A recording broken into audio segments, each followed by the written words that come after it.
Friends, thank you so much for being here today with us. Today is bittersweet because Kevin was supposed to present this presentation with Dr. Christopher Buck.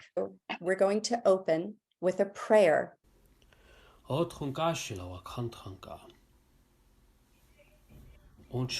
el preta wakawa ilea piktacha wakampi ea makoche kileel uichayashi chanke chewichunkiapi. Ehani tegana wita ena ptehinchala skawe ena hezagdumeze ena motseof ewichakia pikena tuawa ko uichaya shichanke o wihankeshnia pila onyayapi. Hena kea wita el nitrako japiki washteshtea wakhankaya awichaniampi. Hena nitro preki unspe onkiapikde. Hechel onkish nikaela onkupina. Iotash unchimakha enatona akan manipik ena iuha tewichunki khilapikte. Honaku oyate ea oaich be wakankile awanglaka hampikena ko wachewichunki chichapi. Onkitra chimpina onchantepi el wotechila. Na wochalaki preshnijas e aininkta onichilapi. Hechel chankuni traki ognamauni pina makroche washteki leel echel wola krota ungloku pikte. Haumitakuye oyasi. Dr. Christopher Buck will giving our presentation today on Indigenous Messengers of God. Following, there will be a question and answer on that conversation. And then we're going to have Dr. Littlebrave Beaston, who's going to speak on the Patricia Locke Foundation. Then we will have Mr. Dennis Stafford speaking on keeping Kevin Locke's legacy alive. And then we will end this presentation with our beloved brother, Kevin Locke's beautiful flute playing and a prayer by him. Good evening, everyone, or good afternoon, pardon me. I'm getting ahead of myself here. I want to thank Baha'i Chronicles and host Neda Najibi and her trusty tech person, Eric Michaud, for hosting this presentation. I agree with Neda that this is bittersweet. Neda had invited both Kevin and I to present today. Actually, the first date we chose was December 15th, last Thursday, which was auspicious for me because that was my 50th anniversary as a Baha'i. I'm 72, and I declared 50 years ago on December 15th, 1972. I will be speaking about Kevin and my collaboration on the Indigenous Messengers of God series, which is hosted by BahaiTeachings.org, which I understand to have the largest viewership of any Baha'i website in the world today. It's mainly aimed at teaching the Baha'i faith, introducing it to seekers, but this series is now 109 articles in length. And I have created this PowerPoint as a resource so that you can take away some information from this presentation and be able to study it independently on your own.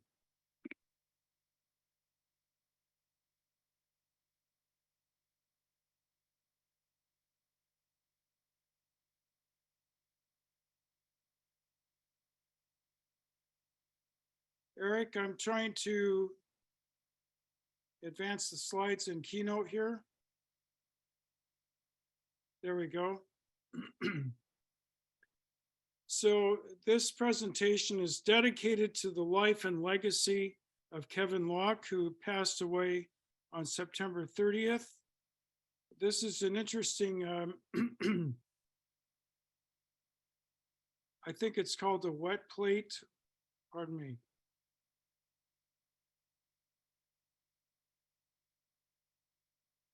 A wet plate collodion.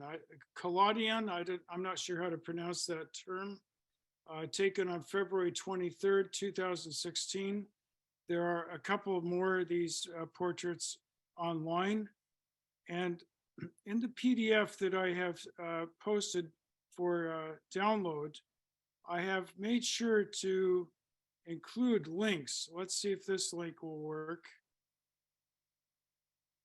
All right, that's a link to the image on my browsers. So you can link to each one of my illustrations directly to the web by clicking on the available link.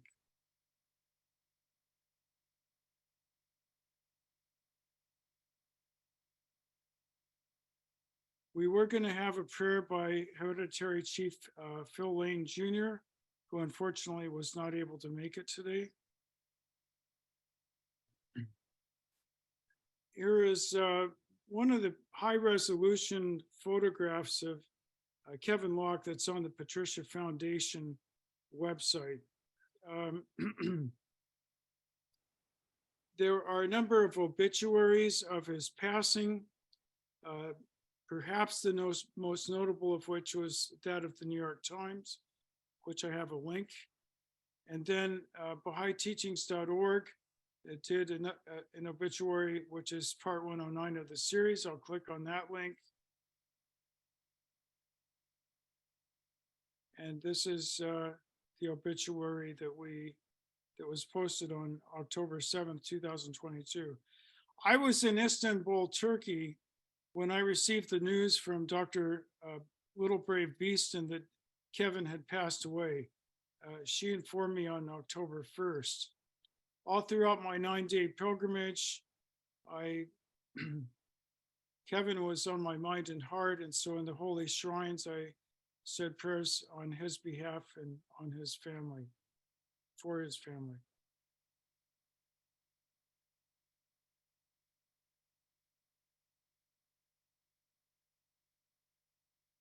This is a tribute by the Universal House of Justice. The facsimile or actual copy of the letter is shown here. And Leighton, would you read this tribute, please? Yes. Tribute by the Universal House of Justice. The Universal House of Justice deeply regretted to learn from your email dated 1st of October, 2022, of the passing of dearly loved, devoted believer, Kevin Locke. His many services to the cause of God, including as a member of your National Spiritual Assembly and the Auxiliary Boards for Propagation, are recalled with admiration. May the memory of his commitment to the diffusion of the divine teachings and his tireless efforts to promote and share Indigenous American culture around the world, particularly through dance, music, and storytelling, be an enduring source of inspiration to all those who knew him. Letter dated 3rd October, 2022. Thank you, Leighton. Second reader, would you please read the tribute by the National Spiritual Assembly of the Baha'is of the United States? Thank you. He will be lovingly remembered the world over for touching people's hearts with his characteristic radiant smile, tremendous warmth, and delightful humor as he shared the beauty of North American indigenous culture through dance, music, and storytelling, boldly and tirelessly conveying a message of the essential oneness of humanity to all his audiences, the American Baha'i.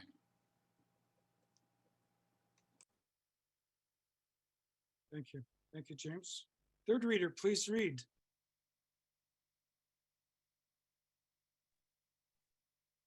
Loving condolences on the passing of a very dear friend of Aotearoa, Mr. Kevin Locke. We join with Kevin's many friends around the world in celebrating his earthly life, distinguished by his love for the faith and efforts in wholehearted service to Baha'u'llah and to humanity.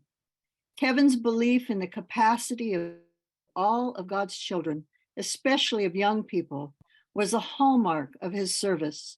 His loving heart and vibrant spirit were ever turned towards the revelation of the age. Letter dated October 5th, 2022. Gayle, there's a second part to this also. Keep reading, please. Okay. The news of the release of dear Kevin's soul into the realms above brought back many beautiful memories of his visits to New Zealand. His uplifting presence will long be treasured by his community. One particular cherished memory is of his orchestration of a beautiful finale to our Pacific Horizons Conference in January 1996, where he brought together Maori and Lakota to the stage in a moving demonstration. To Kevin's beloved family members, we extend our heartfelt condolences at this unexpected loss. We pray for the progress of his illumined soul as it commences its journey into the eternal God. May it be lovingly welcomed to its heavenly home. Letter dated October 5th, 2022. Thank you, Gayle.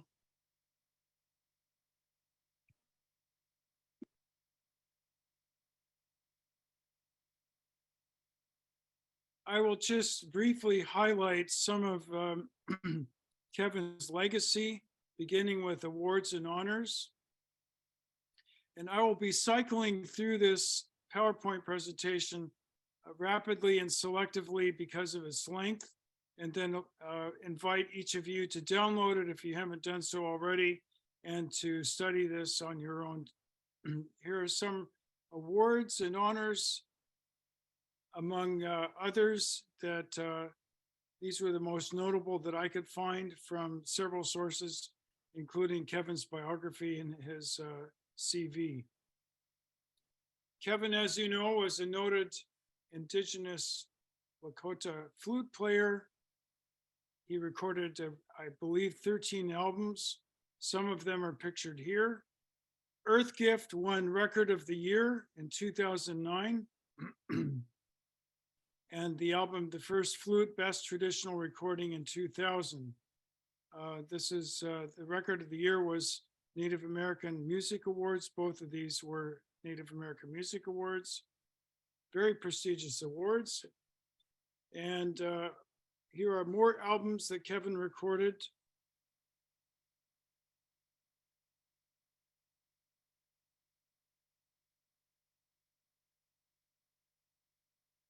He was a performer as well, a noted Lakota hoop dancer, as you know.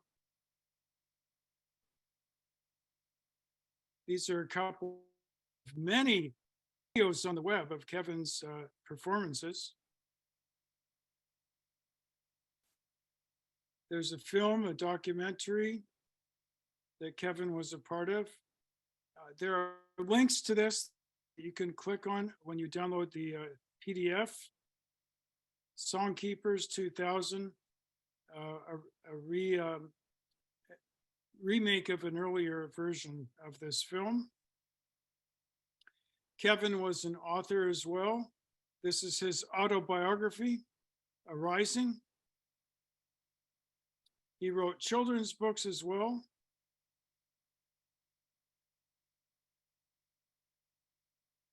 And instructions for how to play the flute and so forth. There are videos, instructional videos presented or available through the Patricia Locke Foundation.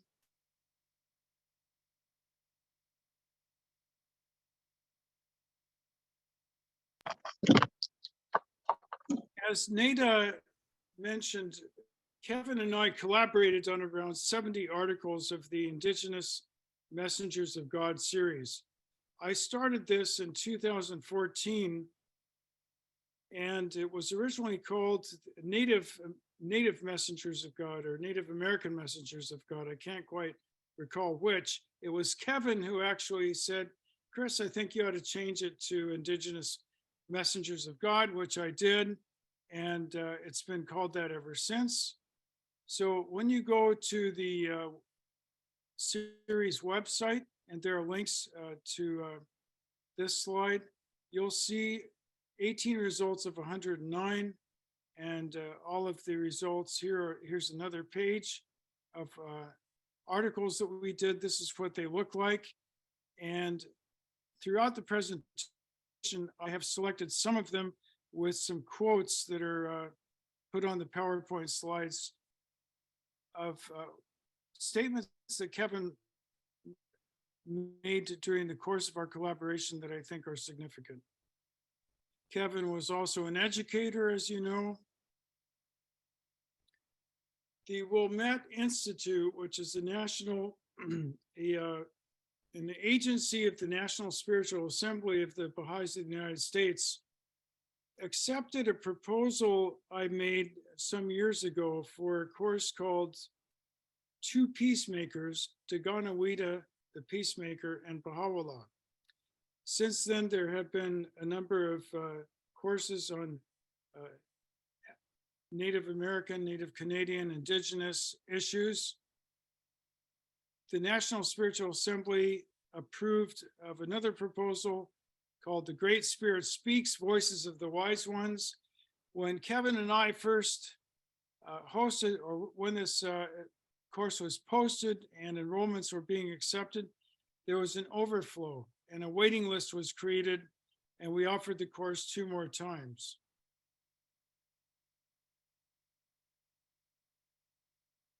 So here are the times that it was hosted.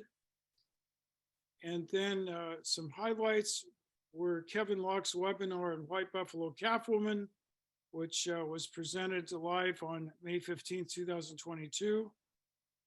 Dr. Lee Brown's webinar, The Great Law of Peace and the Most Holy Book, where Dr. Lee compared the great law of the peacemaker with the most great law as codified in the Most Holy Book of Baha'u'llah. And then there was another highlight I've mentioned here, which is Dr. Littlebrave Beaston's webinar on American Indians printed through printed materials of the Baha'i faith.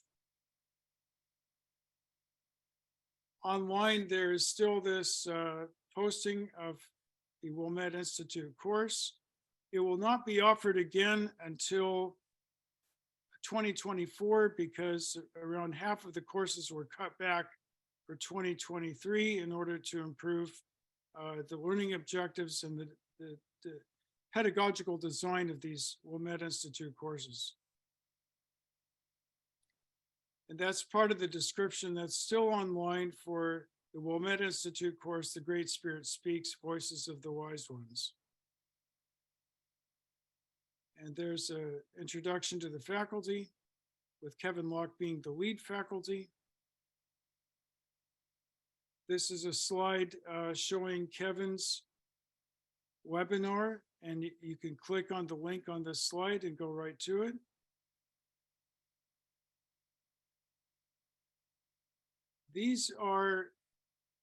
Here's a slide of one of our presentations together. Here are some video presentations that Kevin did, and a couple of them Kevin and I co-presented on Indigenous Messengers of God. Here you see Kevin presenting by himself, but using a PowerPoint that I created at his request on this topic. You'll see the sign that says in Spanish, Baha'u'llah is the return of Viracocha. This was taken during the Green Light Expedition with Rahia Khanum, Hand to the Cause, Rahia Khanum.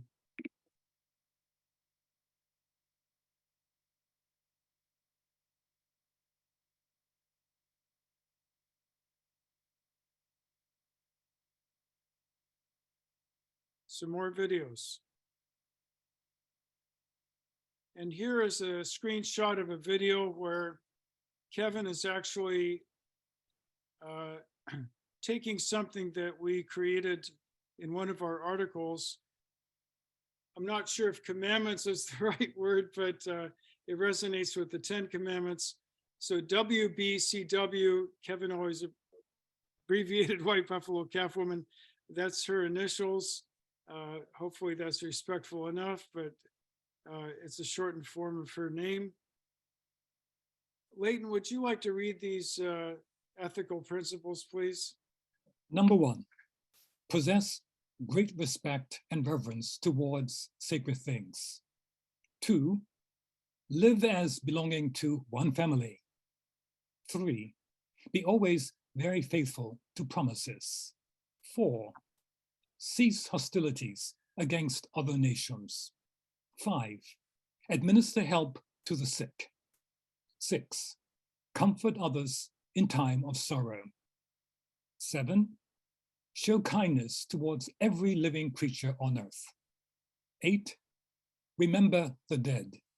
9, love your children dearly. 10, above all, lead pure lives. Thank you, Leighton. This comes from Teton Sioux Music, one of Kevin's favorite books. And recently I was surprised to find that it has been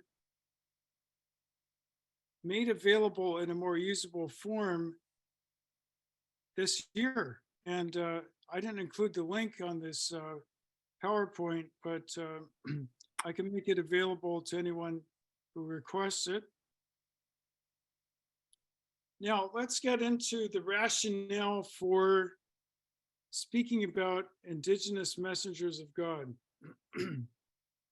Kevin used to say frequently that the spiritual heritage of the Americas was really half of the world's spiritual heritage.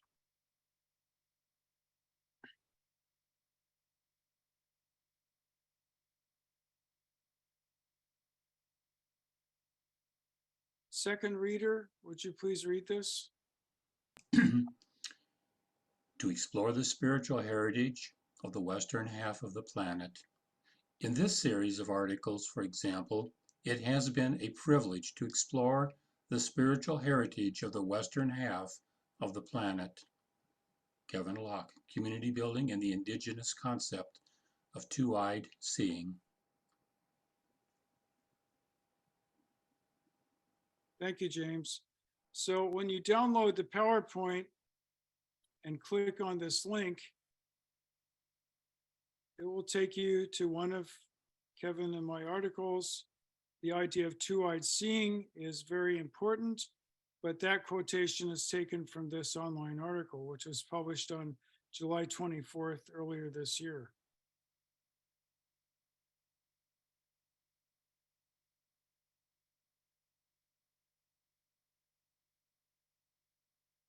Now, Vincent Brown wrote a book called Voices of Earth and Sky. We have a couple of articles on that pioneering book, which explores this idea of Indigenous Messengers of God.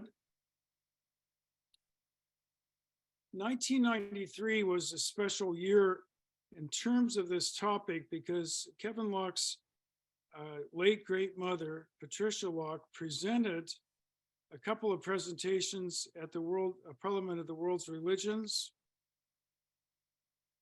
Here she is. Now, the Universal House of Justice, in its letter to the National Spiritual Assembly of the Baha'is of the United States, mentioned the fact that Kevin was a member of the National Spiritual Assembly. So also was Patricia Locke. If you, I think, go to Baha'ípedia on National Spiritual Assembly, it has a chart of the years that different individuals served, including Kevin Locke and Patricia Locke. Here are a couple of biographies: Compassionate Woman by John Colstow, and then the recent book by Dr. Littlebrave Beaston, Warrior Grandma, the story of Patricia Locke. It's aimed at or written for an audience of youth, as I understand. Now, in the same year, I wrote an article called Native Messengers of God in Canada, a test case for Baha'i Universalism. It won the award for excellence in Baha'i studies given by the Association for Baha'i Studies in 1994. And I was presented with this award at the annual conference in 1994, which took place in a building of the Harvard Law School.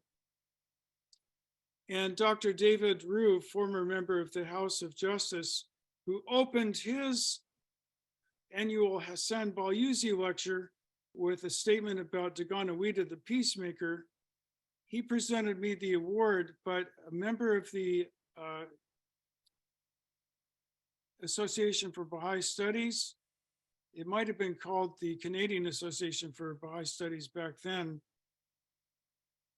in announcing the award, said it was for the work I had done. And that was interesting because he did not state it was for this paper, Native Messengers of God in Canada. And typically when you are given an award, you sign a permission or release to have your paper published in the Journal of Baha'i Studies. But friends, let me tell you, this was a hot topic. It was reviewed 6 times, and finally a decision was made not to publish this in the Journal of Baha'i Studies. But fortunately, a couple of years later, it was published in a Baha'i Studies Review, which was the leading Baha'i Studies journal at the time, and it's available online. The idea of a test case for Baha'i Universalism is that, you know, we basically say as a matter of principle that God sent messengers to all nations of the world. That's part of the world's spiritual heritage. But the examples that are given are primarily from the Abrahamic religions and also from the Aryan religions, for example, Zoroastrianism and Hinduism. And I had published a paper, 90 plus pages, with a Choctaw elder named Dr. Don Addison. And I introduced the term Semitocentrism. In other words, centered on Semitic religions as the paradigm of the world's spiritual history. And when I also mentioned Zoroastrianism and Buddhism and Hinduism and so on, Dr. Addison came up with the term Arya centrism. So we're trying to expand this idea of Baha'i Universalism. Patricia Locke herself used to quote a passage from Gleanings in which Baha'u'llah says, "Unto the cities of all nations hath he sent his messengers."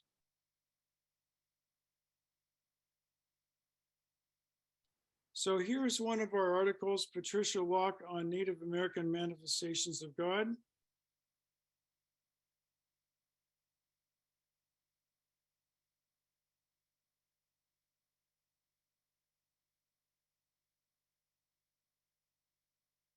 It keeps going to the web. Let me try to advance the slide here.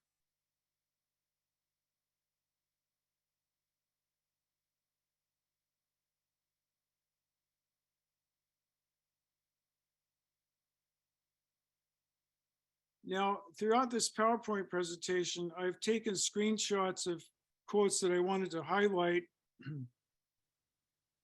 And I would like you to, our second reader, to read this quotation in the middle from, I think, the program, God's Messengers to the Native Peoples of the Western Hemisphere. Why don't you read from the top? As you know, Patricia Locke presented her paper to the 1993 Parliament of the World's Religions in a special session entitled God's Messengers to the Native Peoples of the Western Hemisphere. With Jacqueline Left Handbull, the manuscript opens as follows. The histories of American indigenous peoples and the immigrants are at odds. Many contemporary Euro-American historians, anthropologists, religious leaders, educators, and jurists use terminology and tenaciously cling to unsubstantiated concepts and theories that denigrate and contradict histories, religions, and worldviews of indigenous peoples of the Western Hemisphere. A major Euro-American fiction still held by many is that God and the messengers of God were somehow absent in the entire hemisphere prior to and at the time of the arrival of the Spanish conquest of the Americas. This ethnocentric fiction has had and still has tragic implications for American Indian nations that wish to worship God as the messengers taught them, and which is their fundamental human right. Here, the word immigrants refers to non-Indigenous peoples in the America, especially Euro-Americans. Further on in her paper, Patricia Locke wrote, "The premise of this paper is that God did not neglect the millions of indigenous peoples of the Western Hemisphere, that over the centuries, a myriad of messengers of God were sent to various Indian nations to bring them divine theologies, of which many have survived and are practiced today." Thank you, James. Here we have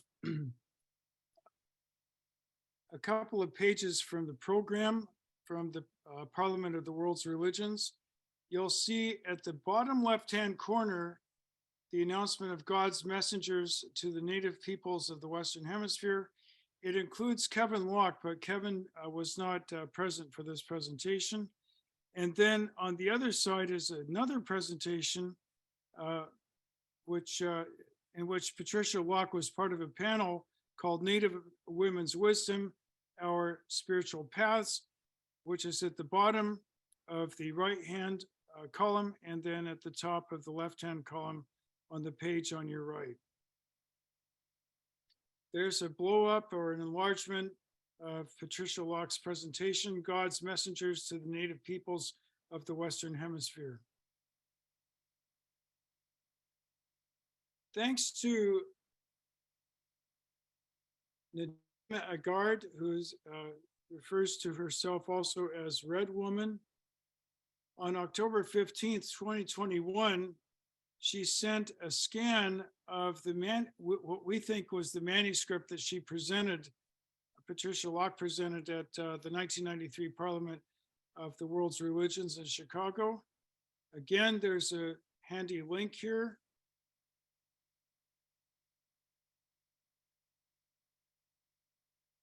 That's the paper, which I think has historic value, at least from a Baha'i perspective. I'm going to scroll through it. It's missing the title page and the last page of the bibliography. So you can download and study that later on.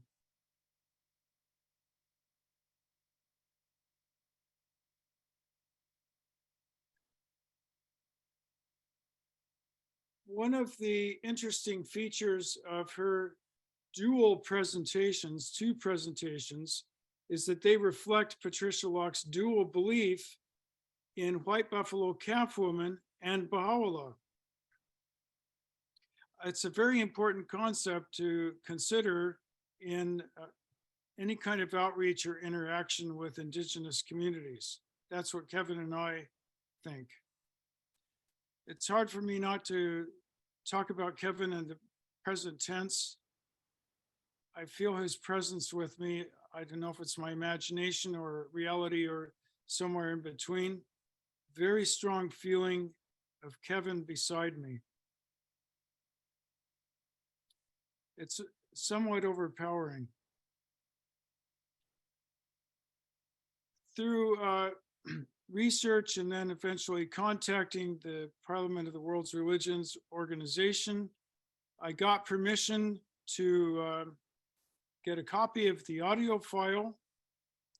And here's a link to it. This is Patricia Locke, and you're going to hear her talk about white buffalo calf woman as a manifestation of God.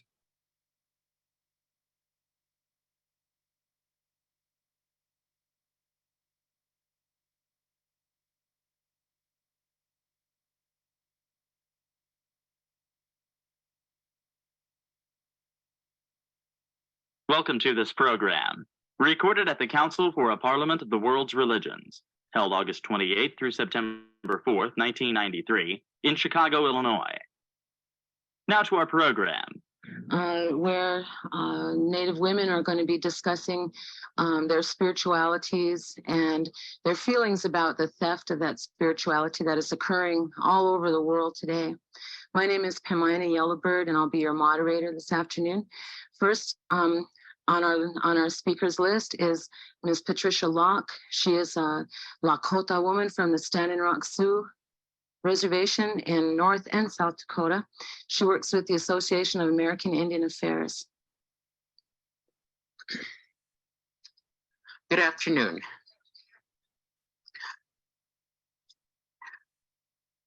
It's interesting that we have two Lakota women here, and also from the Mandan Hidatsa Arikara Nation. I thought it would be important to tell you a little bit first about our valid belief system. We think that the white buffalo calf woman, we know the white buffalo calf woman came to us about 636 AD. That is, of course, an estimate, and we are basing that estimate on the keeper of the pipe, the 19th keeper of the pipe, since she, as a messenger of God, gave this pipe to our people, estimating that 70 years is a lifetime. So we have multiplied 70 by 19, and that gives us a rough idea of the origin of our religion. You should know that having a woman bring the message of God to a people is quite extraordinary. There are not many in this hemisphere, many messengers or manifestations of God that were women. Indeed, in the world, there are not as many women messengers of God as there are men messengers or manifestations of God. I believe, and my experience in life has shown me that this kind of elevates the status of women. In fact, we even worry about bringing the status of our men up a little bit. So many of the concerns of equity in the predominant society are something we're a little surprised at sometimes, but we do appreciate those concerns. But in our case, participation of women at all levels of religious life, secular life, is quite important, and is still permeates our lives and gives us a sense of power, I think you might say.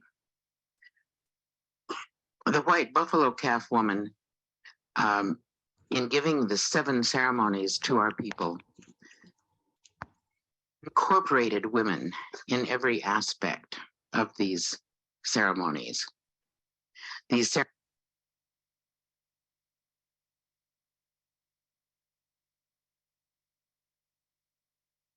I think this is extraordinary, and I invite our viewers to listen to the rest of her talk regarding white buffalo calf woman.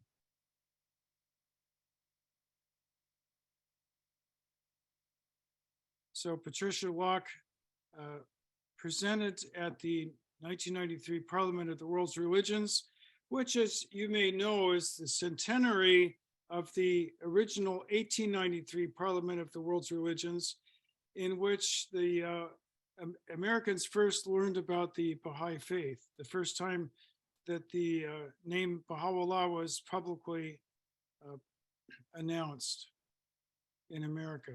The first Baha'i to reach America was actually Anton Haddad, who arrived in December of 1892, the same year that Baha'u'llah ascended. He was a business partner of Dr. Khairullah. Unlike Khairullah, who broke the covenant, Anton Haddad remained faithful to the covenant. So it's good to know that the first Baha'i to set foot in North America was a faithful Baha'i.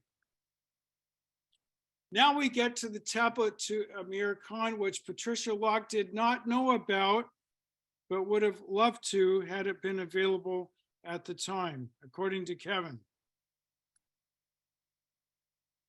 Third reader, would you please read this short statement from Kevin? Apparently, Vincent Brown was not aware of Abdu'l-Baha's tablet to Amir Khan. For Baha'is, the holy grail of proof of the appearance of holy souls on this side of the planet. Thank you. I think that's a very important term, the holy grail of proof of the appearance of holy souls on this side of the planet.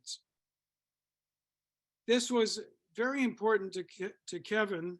I introduced the tablet to Amir Khan to him, and he understood, and it became part of, it strengthened this whole outreach, this whole message that Patricia Locke had pioneered back in 1993 and before. I was looking at some past emails with Kevin and Di, and there was a message that Kevin had sent to Dr. Lee Brown, where he said that his mother all the time would talk about the Baha'i faith in the context of the Abrahamic prophets and the holy ones that God sent to the Creator and the Great Spirit sent to the Americas.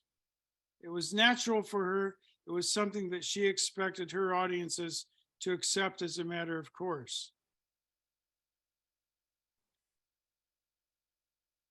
Why is Abdu'l-Baha's tablet to Amir Khan important?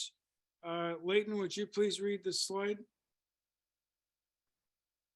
From a Baha'i perspective, any discussion of Indigenous Messengers of God should begin with serious study of Abdu'l-Baha's tablet to Amir Khan, which, in Kevin Locke's and my personal understanding, establishes a class of manifestations of God that may be characterized as Indigenous Messengers of God to the Americas, or perhaps more broadly, Indigenous Messengers of God to First Nations. Indigenous peoples of the Western Hemisphere and Oceania and elsewhere, of course, already know this. Thank you, Leighton.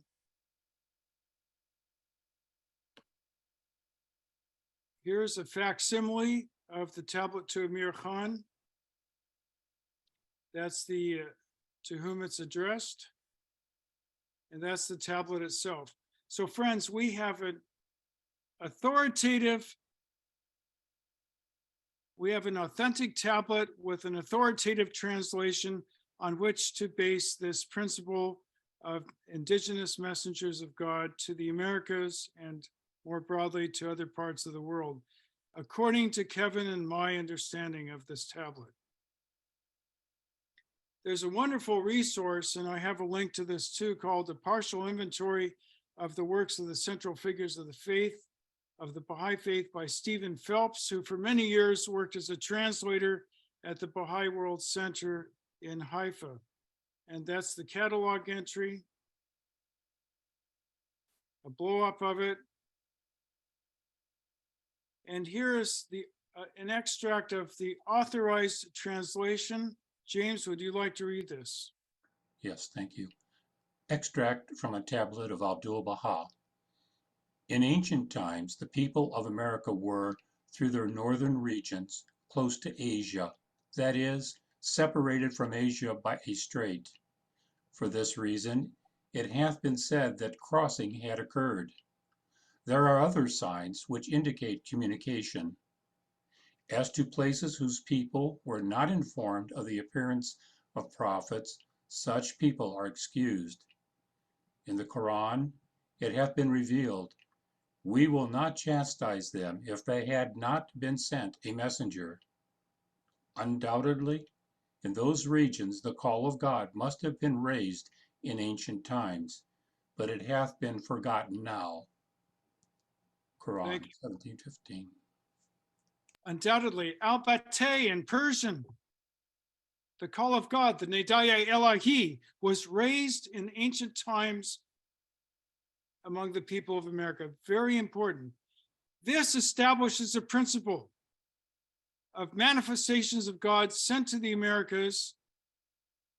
And we're going to look at a couple of manifestations that Abdu'l-Baha added so that we know that this is a viable principle. This is an ontological commitment to the principle, the Baha'i universalism that messengers of God were sent throughout the world. It does not entail a commitment to add the name of any specific messenger, but it follows that in the course of talking about this, respect will be shown to the messengers of God that are held to be, that are honored in indigenous traditions. For further study, here is the Persian, a transliteration, and a mix of the authorized translation that was just read by James and the rest of the tablet for your study. This was prepared by Adib Masumian at my request when Kevin and I last, when we offered the third iteration of our course, The Great Spirit Speaks, Voices of the Wise Ones. Second slide. Third reader, would you please read this statement and on this slide? Tablet to Amir Khan for Baha'is, the Holy Grail of Proof. Apparently, Vincent was not aware of Abdu'l-Baha's tablet to Amir Khan. For Baha'is, the Holy Grail of Proof of the appearance of holy souls on this side of the planet. Nonetheless, he astutely perceived the deep footprints of the divine ones who had walked this land. Vincent bravely published what he could uncover regarding these indigenous messengers of God and their universal teachings. Kevin Locke, Voices of Earth and Sky, Discovering Indigenous Holy Ones. I had included part of this quote earlier, of course. And then Kevin's two favorite articles on the tablet to Amir Khan are interviews that I had done with Baha'i scholar Dr. Najati Alkan and Dr. Nosratullah Mohammed Hosseini, who look at the Persian text of the tablet to Amir Khan and basically agree with our understanding of it. They're very important tablets by two eminent Baha'i scholars.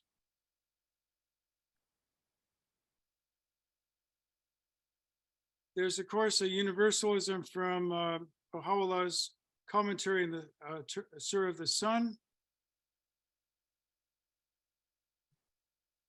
Gayle, would you read this slide, please? Baha'u'llah's commentary on the Surah of the Sun.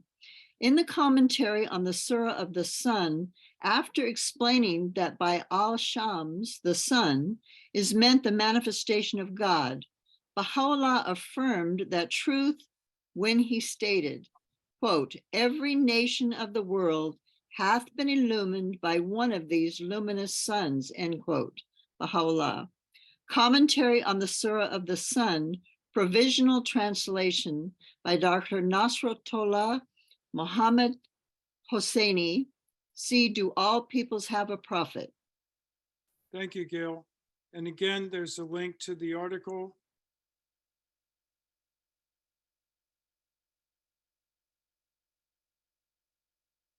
Which you can read for further study.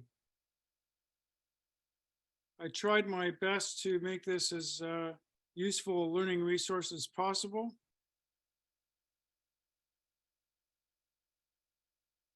Would you read this slide as well, Gayle? The tablet to Amir Khan and tablets of the divine plan interrelated. These two passages from Abdu'l-Baha could be interrelated. The first one from the tablet to Amir Khan, in which Abdu'l-Baha assures us that the call of God has undoubtedly has undoubtedly was raised in the Americas in ancient times, relates beautifully to the promise in the second quote from the tablets of the divine plan that there can be no doubt that they will become so illumined as to enlighten the whole world. Kevin Locke, Baha'u'llah as the Return of Ulicron, Panama's Indigenous Messenger. Thank you, Gayle.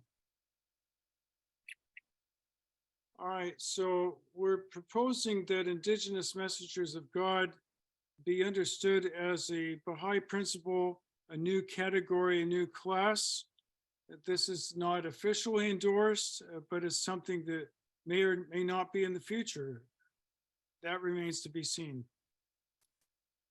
So I'm going to cycle through the rest. This is the quotation in the middle. Leighton, would you read "Unto the cities of all nations"? This was Patricia Locke's favorite quotation from the Baha'i writings.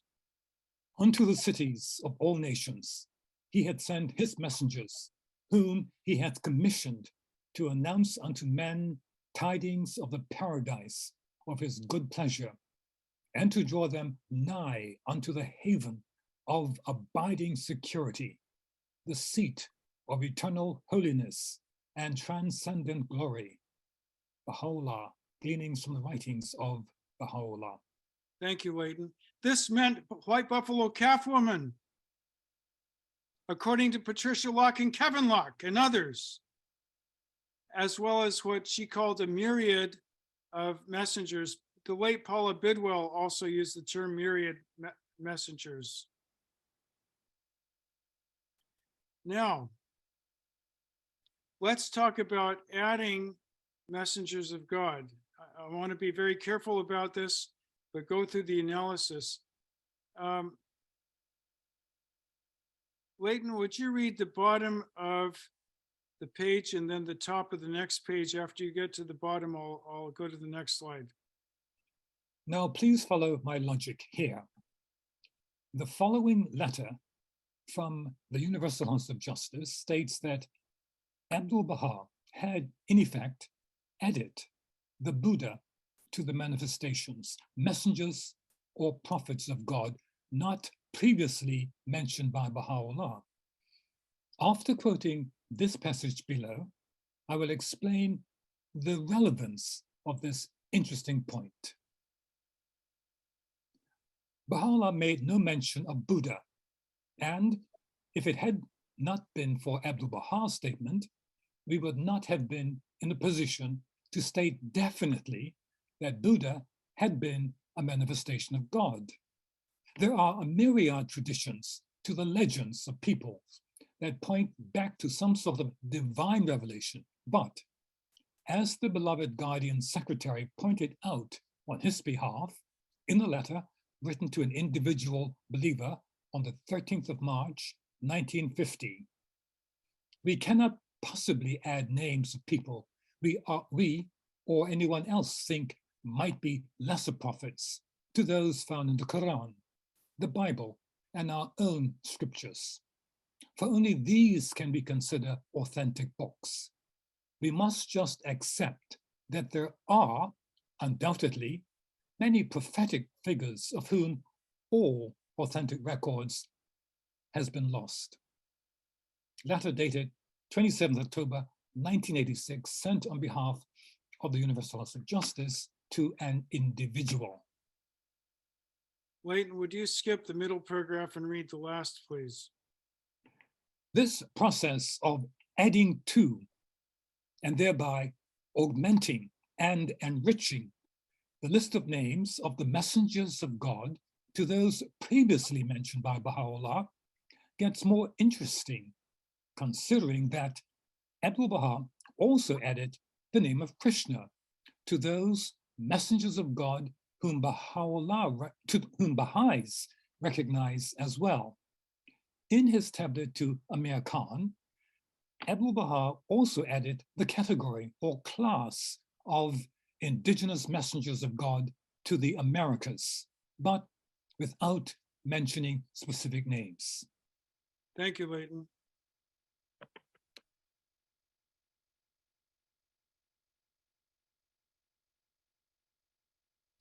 now we get to the idea of Indigenous land and spiritual acknowledgements. And I know because we're short of time, I won't go through much more. I'll just highlight the rest of the PowerPoint, but I want to dwell a little bit on this important practice that I would like to see take root. I know Kevin was very enthusiastic about this. We came up with this idea of adding a spiritual dimension to Indigenous land acknowledgements on April 20th, 2021, in a long phone call. We were working on an article on an Indigenous messenger of California in the area of Los Angeles, which was Kevin's birthplace. And so what we would usually do is I would write a draft of the article, ask questions of Kevin, send him exported it from Pages, Apple's Pages program, to a Word doc, even though he used a Mac as well, and he would write back, and then I would edit, send him my edit, and I would ask good to go, and if he said good to go, I would send it to David Langness, who's the editor of Baha'iTeachings.org. Then he would send us his edits and for approval, and then it would be published later on. Now, in the original draft article, I mentioned the date, April 20th, 2021, when we came up with this idea, but that was edited out because the paper was published later, but I still have a copy of the original manuscript. And this is where, but the prayer for the Indigenous land and spiritual acknowledgement in the form of a prayer was inspired and given to Kevin. It was not of my doing at all. And so in this article, I think I asked him how he came up with the prayer.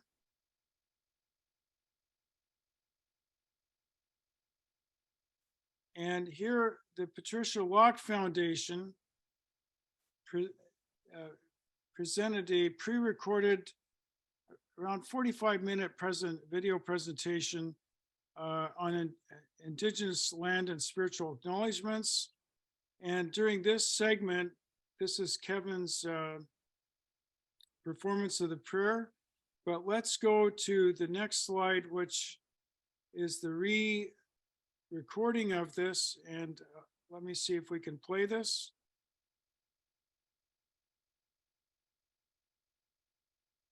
This is Rex.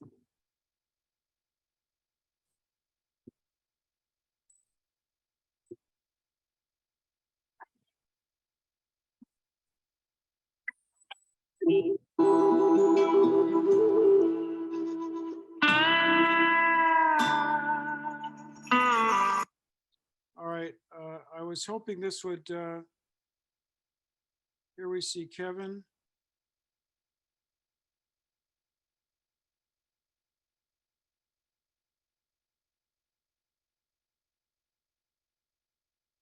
To do the acknowledgement. And I know in recent times there's been a upsurge in awareness of the need to do this, and it's manifested in many places with the land acknowledgement. Now the land is holy and the land is sacred, but in our consultations we realize that the sacredness is derived from its connection to the heavens above, and the ones that establish those connections are these holy souls that walked upon the earth and walked upon this land as well in this hemisphere. So I'd like to offer an example of a spiritual land acknowledgement. Grandfather above, we acknowledge the holy ones you have sent upon this land to kindle the sacred fire in the hearts of us, your grandchildren. We are eternally grateful that in ancient times, you have sent the peacemaker, white buffalo calf woman, the breath maker, sweet medicine, and a myriad others to breathe holiness and beauty upon this Turtle Island and your grandchildren here. and to teach us your laws and to enable us to draw close to you and especially to love and cherish our relative, Grandmother Earth, and all that dwell upon her. In particular, we acknowledge the holy ones you have sent to the spot upon which we stand, and the nations and kindreds who have been the custodians of that sacred trust. We ask that you breathe upon and fan the embers of the fire of love and faith in our hearts and minds, that our footsteps may tread your path, and we may restore peace and order upon this blessed land.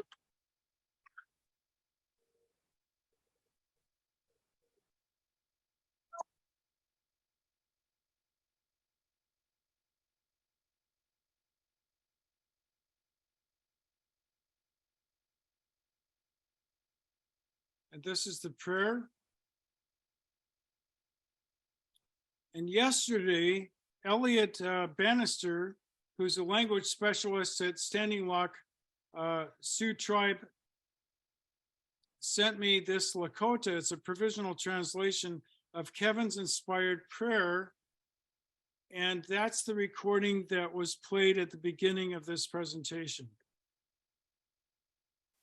And in the PowerPoint, unfortunately, it doesn't come through in the PDF, but I have an audio posted into this slide, but we already heard that.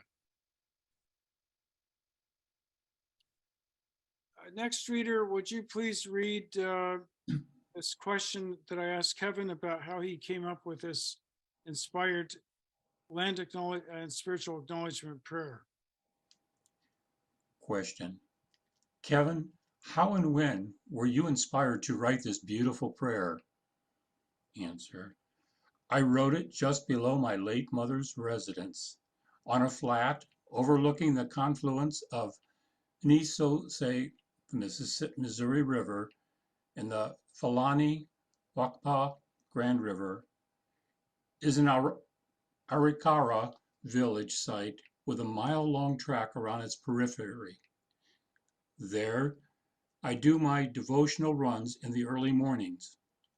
There, the spiritual legacies and footprints of both Mother Corn of the Arikara and the White Buffalo Calf Woman and the Lakota conflate and merge into one powerful current of inspiration. Eagles soar over the sacred sites of both nations, visible as one gazes upstream to the Grand River and downstream towards the Missouri River. Kevin Locke. Let's go to the next slide. It continues. Go ahead. It is there that I take my issues and concerns and place them in the footprints of these great ones, as I do my prayer laps around the village site. The direct question I posed while doing this run was how to transcend the potential divisiveness of a land acknowledgement. And then it became abundantly clear the sacredness of the land is directly related to the holy ones who walked upon it, and through their words and teachings made this land the mirror of heavenly attributes through the people entrusted with their sacred covenants. Kevin Locke. Thank you, James. Third reader, would you please read this short statement by Kevin? This prayer is not mine, and I shudder to see my name associated with it. It is in no way final, just an idea upon which others can build their own acknowledgements and meditations. Kevin Locke. Thank you, Gayle. Kevin felt very strongly about using this approach in reaching out to Indigenous communities throughout the Americas, and greatly encouraged all non-Indigenous Baha'is, as well as Indigenous Baha'is, who I must add seem to practice this more. And I'll tell you why I have that impression. As a way to build bridges between the Indigenous and non-Indigenous communities, especially non-Indigenous allies. the reason why I say, in my experience and my limited contact with Indigenous peoples, that they are modeling this for us. For example, one of the highlights of our Wilmette Institute course, The Great Spirit Speaks, Voices of the Wise Ones, is when Dr. Lee Brown presented comparing the laws of Daganoweda, the peacemaker, with the laws of the Baha'u'llah in the Most Holy Book. And at the beginning of his webinar, he offered his own Indigenous land and spiritual acknowledgement where he was living to. He retired from the University of British Columbia and moved to central British Columbia in the Kamloops region. So this practice, I think, is very important.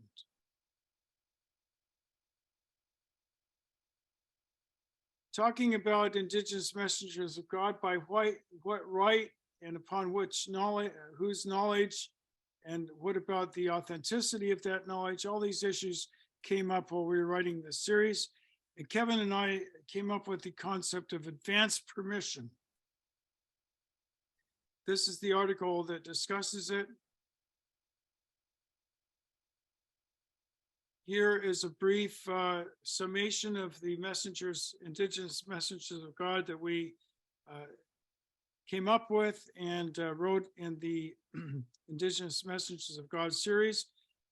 Number 24, Raven, was pending because we had contacted George Hawley, who was recently elected to the National Spiritual Assembly of the Baha'is of Alaska, and we were working on an article, but it was never published. So that's why it was pending. A list of articles, Indigenous Messengers, with links to their representative article. And then we go through Daganoweda, the peacemaker. And this is the only Indigenous messenger that I'm going to focus on, and then I'll leave the rest for the audience to look at later. Gayle, would you, this is, I think, 5 or 6 slides long.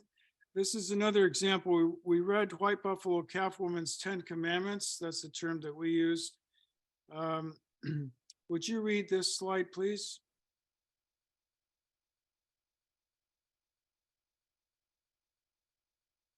You're on mute. Can you unmute? Oh, sorry. Daganoweda, the peacemaker, and the children. Thereupon, as to Daganoweda, this is what happened. When the children began walking around, and more especially when they played, some of the children repeatedly quarreled, and they wanted to fight. Thereupon, Daganoweda prevented them, saying, "You will stop it because it is sinful for people to hurt one another. You especially, for you are all relatives. And so it is necessary for you to be kind to one another, as well as to other people, those you know and those people you do not know, and you should respect them equally. All of the people, you should be kind to everyone." Continue. Thereupon the children were amazed at what Daganoweda was saying. When they got back to where they had their homes, they repeated what he had said. Daganoweda, thereupon the elders said, "Now indeed they are beginning the surprising events we heard about that he foretold." Daganoweda, for never, in fact, has it been the case that we might hear someone say, "It is sinful for people to hurt one another," nor has anyone ever said, "You should all respect one another." Or has anyone said, "You should be kind to the people you know as well as those you don't know." Now, indeed, it is coming true, the kind of thing we have heard about. Continue.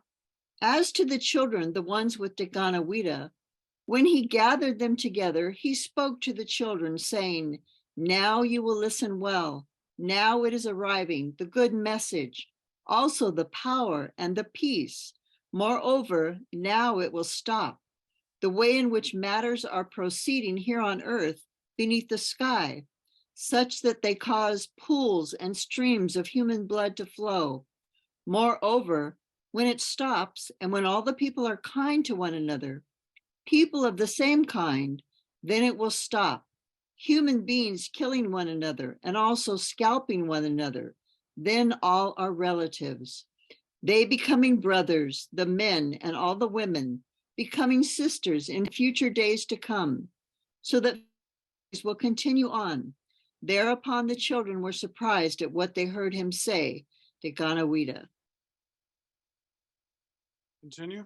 Thereupon Te Ganawida stood up in the center of the gathering place. And then he said, first, I will answer what it means to say, now it is arriving, the good message. This indeed is what it means. When it stops the slaughter of your own people who live here on earth, then everywhere peace will come about by day and also by night. And it will come about as one travels around. Everyone will be related. Then indeed, in the future days to come. Again. Now again, secondly, I say, now it is arriving, the power. And this means that the different nations, all the nations, will become just a single one, and the great law will come into being, so that now all will be related to each other, and there will come to be just a single family. And in the future, in days to come, this family will continue on. Last slide.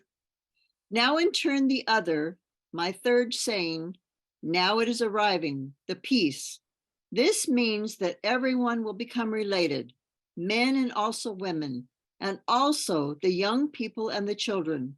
And when all are relatives, every nation, then there will be peace as they roam about by day and also by night. Now also it will become possible for them to assemble in meetings. Then there will be truthfulness, and they will uphold hope and charity, so that it is peace that will unite all the people. Indeed, it will be as though they have but one mind, and they are a single person with only one body and one head and one life, which means that there will be unity. Actually, one more slide, please, Gayle. Moreover, and most importantly, one is going to assembly in meetings where it will be announced that all of mankind will repent of their sins, even evil people, and in the future they will be kind to one another, one and all. When they are functioning, the good message and also the power and the peace, moreover, these will be the principal things everybody will live by. These will be the great values among the people. Thank you, Gayle. Is this from God? Do these resonate with Baha'i teachings? Are these inspired? Is this something that Baha'is in principle should recognize and embrace and honor and respect and acknowledge? I'll leave this for you to contemplate, and I'll end my presentation here. This comes from a very important book that's not easily available, called Concerning the League, which was published by the University of Manitoba Press, and which I found in the Robarts Library at the University of Toronto, when I was doing my PhD. So I want to thank you, Neda Najibi and Eric Michaud, for hosting this presentation. I'd like to turn this over, if you don't mind, to our next presenter, Dr. Littlebrave Beaston, and maybe save the questions for after. I am from the Patricia Locke Foundation. Just started working with them in August. I'm very excited to be able to do this because they do a lot of wonderful things to help revitalize and document music and spiritual teachers, which I'm very excited about. This is perhaps the most exciting part that I can resonate with, and I really appreciate Dr. Buck's and Kevin's research on this and perseverance through thick and thin. I know it hasn't been easy to get this out, and it's kind of a shocker, you know, for many people to realize that, oh yeah, American Indians did have their own religions. And when you think about it, it's like, why are we so shocked? But let me, to talk about that, I'm going to put, before I do, I'm going to put Patricia Locke Foundation website in the chat so that you can have it. And I'm going to go ahead and talk about Patricia Locke and how she probably came about this wonderful work that she did. Well, you know, she, from a very early age, she learned about her culture from her family and her traditions. She didn't learn to speak her language because they spoke two different Indian languages in the same house. Both parents worked for the BIA. So they, you know, she spoke, the mom spoke Lakota and the father was Anishinaabe. So she really encouraged Kevin to learn the language, and you know, he excelled in it, and he's like one of the main teachers of it now. So that's pretty exciting. Then she she was one of the first people that went to UCLA, one of the first Indigenous people that went to UCLA, and she graduated, and then she taught elementary school. But she found it really stifling because I don't think she was prepared for the fact that it was the kind of education where you see an individual, you see the children as vessels to be filled with knowledge. And in her upbringing, it was different. You spent time character building, and you taught the children about their culture, and you considered them treasures, and you drew out what was in them and, you know, worked with that. And so she left teaching. So she moved to Anchorage with her husband, and there she started helping the local Indigenous population acclimate to city life. And she offered a place of support, maybe a cup of coffee, and helped them complete forms and finding jobs and just, you know, talking through things. It was really quite successful. Unfortunately, when they left, it was no longer continued, but it did help a lot.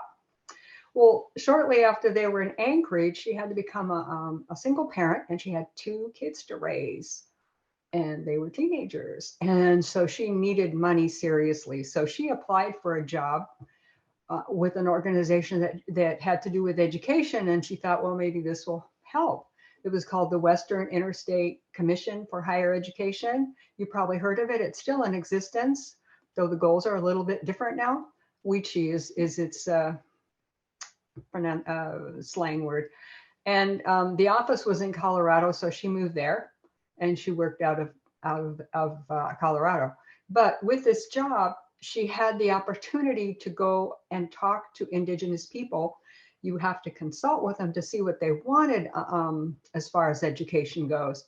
And through that consultation, she helped set up 17 community colleges on the reservation, which was a huge help, allowing tribal members to stay in their home areas and go to college. In those days, and still in some today, a young person would be moved, it would consider an honor to take care of an elderly relative. So they would want to stay home rather than go far away from college. So that is still the way it is in some tribal cultures, etc. So this was a real big help, and it worked, and it's still working. So 17 is pretty good. So through the talking to all these people, excuse me, my dog is talking to me behind, you know, kids. They're always talking when you're talking, interrupting. Shh. Anyway, and through the discussions and finding out what the people wanted on the reservations for education, spirituality came up, character building came up. And before you know it, they were talking about their religions and their messengers of God and comparing notes. All right, hold on. Thank you. One behind me sleeping and one wants attention. You settled? Look in there and say hi to everybody. Yeah. So she was doing that, you know, and she's so easy to talk to, you know, and she's Indigenous, and they're not holding back, and they're talking about their messengers of God and what they believe. And of course, she grew up with a Lakota culture, white buffalo calf woman. And as you know this, and thinking about it a little bit, it'll bring it to the forefront of your mind. Indigenous people were not allowed to practice their religions in this country. And so even at a very young age, at third grade, Patricia was told by her BIA working parents, shh, don't say a word that we went to the Sundance. Don't tell anyone, keep this a secret. Can you imagine a little kid keeping a secret like that? But their life depended on it. You know, they could have been fired. Something else, you know, it could have been worse, you know, as you recall from the movies and whatnot and historical notices. Indigenous people were killed for their religion, singing and dancing and praying. Is the colonial days, and the soldiers people didn't understand it at all. So that's how they dealt with it. So she's already primed to understand that Indian people have, or Indigenous people have religions of their own, and that they are supposed to keep them secret if they want to stay alive in this country. And that's what's happened. So in a way, Dr. Buck and people who are doing this work are actually providing a lot of healing for the tribe, some generational healing. No longer do Indigenous people have to hide their religions, but the sad thing is what they remember of them, because you know it's been a while and many people are gone now. So it's wonderful that we're able to document what we can, and that is exciting. And sorry, another let's see here, I wanted to say something else. Yeah, I think I did. I told you all. All right. So she, in some of her work that we researched, she didn't feel like there were any tribes that were left out as far as having an Indigenous leader. But, you know, I mean, she didn't go to all the different tribes, so who knows? But I suspect that is true.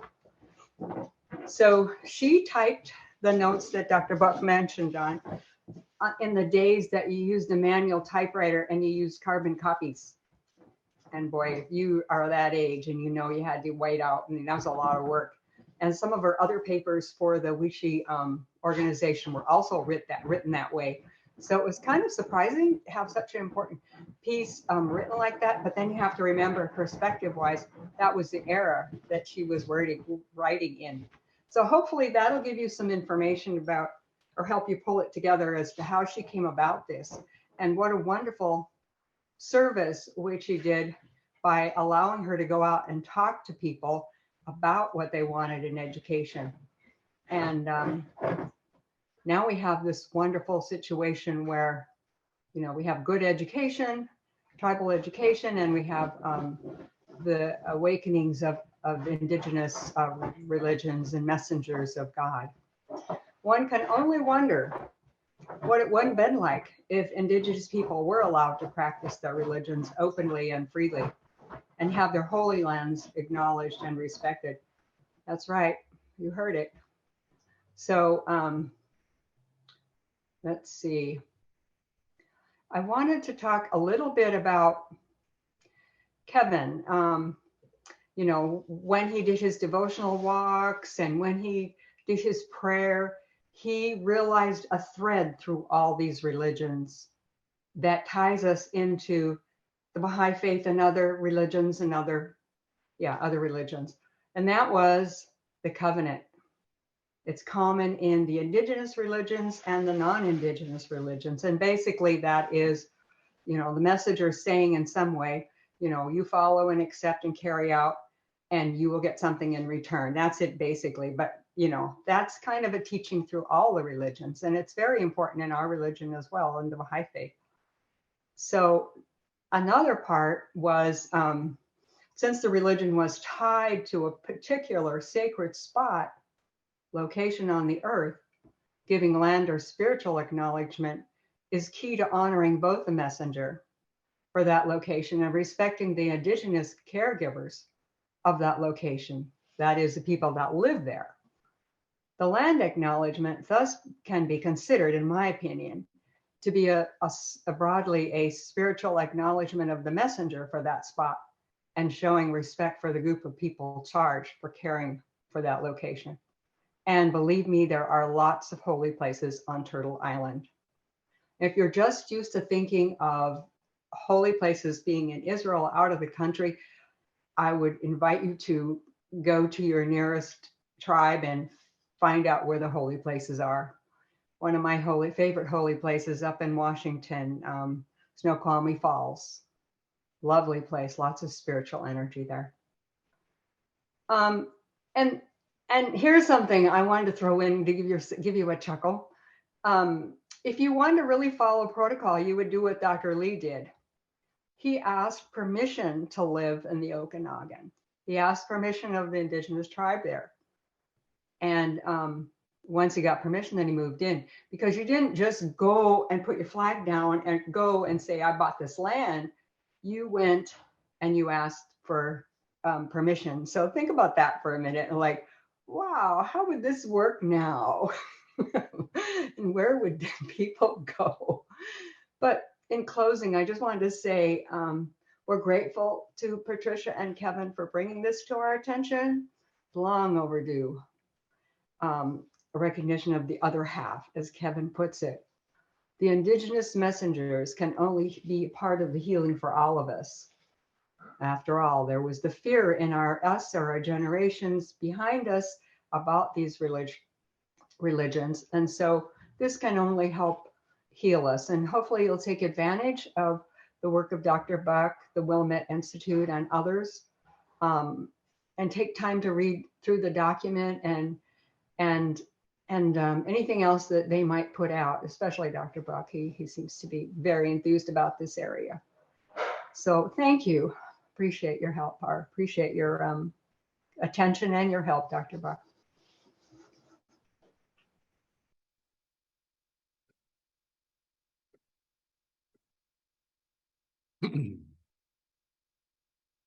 Hello, everyone. My name is Dennis Stafford, and I was fortunate to work with Kevin in one of the final months before he left us in September.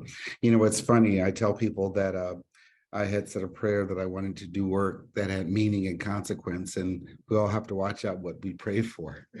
I'm very honored to do this work.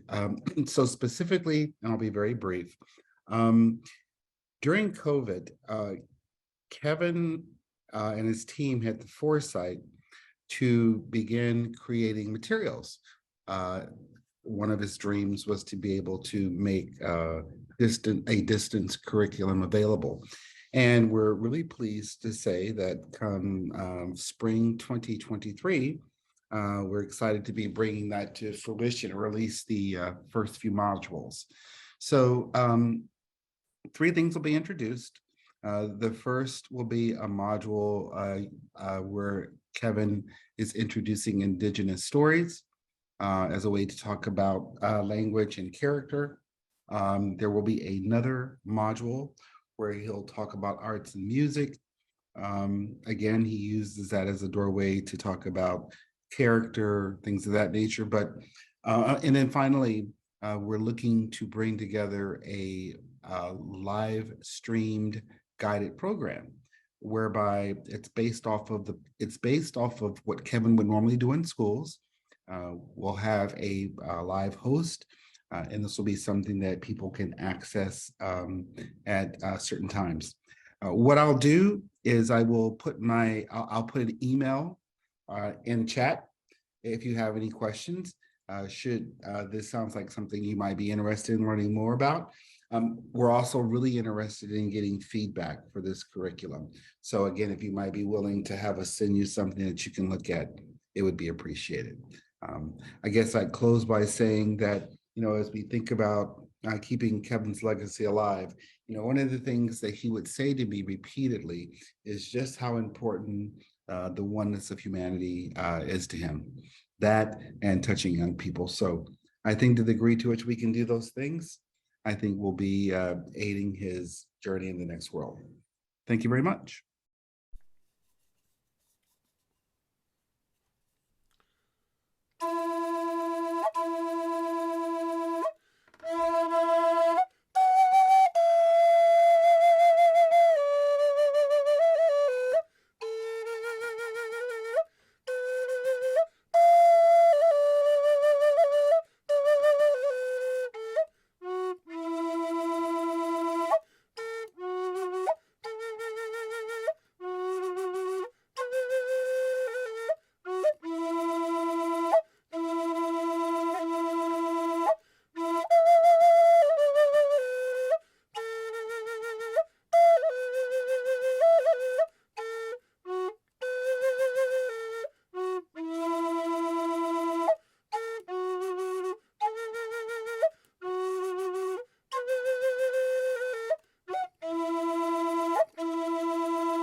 I just want to express the hope and desire that this presentation has not only honored the soul and the legacy of Kevin Locke, but that we will continue, as Dennis Stafford has said, to carry his legacy forward, to keep it alive. And I hope that this presentation will help in that process.